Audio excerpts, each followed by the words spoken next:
তো সবাইকে স্বাগত জানাচ্ছি আমাদের আরো একটি ক্লাসে।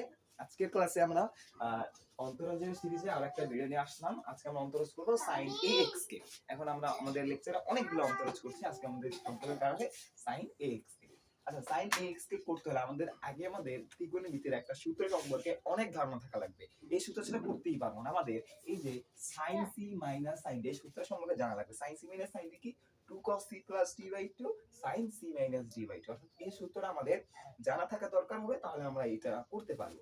এখন ফাংশন অফ x, এখানে sin x কে করতে হবে, তাহলে ফাংশন অফ x কি sin ax, তাহলে function of x plus h কি হবে, জাস্ট x এর জায়গায় আমাদের x plus h বসবে। যেহেতু এখানে কি x এর পরে x বসছে, তাহলে আমরা এর পরে x plus h বসাবো।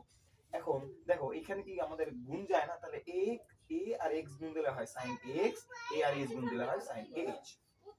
এখন আমরা এখানে শুরুতে আছে f of dx আর ddx function of x limit h tends to 0, এগুলো লিখলাম না, তোমরা লিখে নিবা।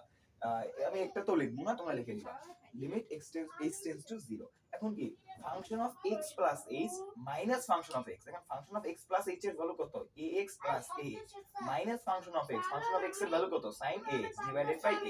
এখন দেখো sin c minus sin d সূত্র লিখতেছি কিনা, sin একটা কোণ মাইনাস sin আরেকটা কোণ, তাহলে sin c minus sin d।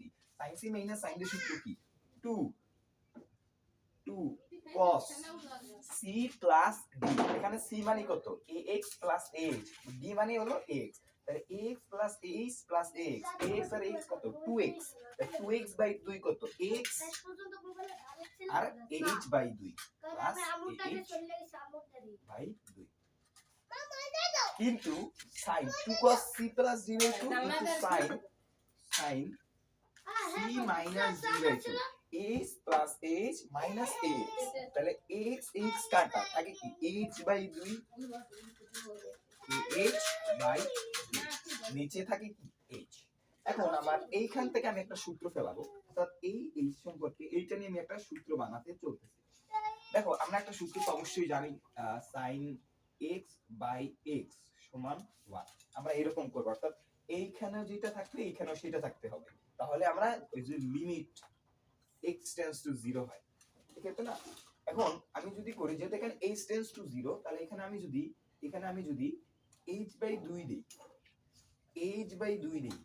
তাহলে দেখো এটা কাটাকাটি যায়, এটার ভ্যালু 1 হয়ে যায়, কিন্তু এখানে তো h বাই 2 ছিল না, আর কি ছিল h ছিল। আমরা এক্সট্রা কি দিয়ে গুণ করছি 2 বাই a, দেখো 2 কাটা যায়, এই কাটা যায়, h থাকে। এখন এটা যখন এই পাশে আসবে তখন এটা উল্টাই যাবে, অর্থাৎ a বাই 2 হয়ে যাবে। 2 বাই এখন গুণ হয়ে যখন a বাই 2 হয়ে যাবে, আর তখন এই যে ফুল ভ্যালুটুকু আমাদের হ্যাঁ এই যে ফুল ভ্যালুটুকু, এই ফুল ভ্যালুটুকুর ভ্যালু কত হয়ে যাবে 1 হয়ে যাবে। এই ফুল ভ্যালুটুকুর ভ্যালু কত 1 হয়ে যাবে, আর 1 লেখা লাগে না, অর্থাৎ এখানে থাকতেছে কি a বাই 2।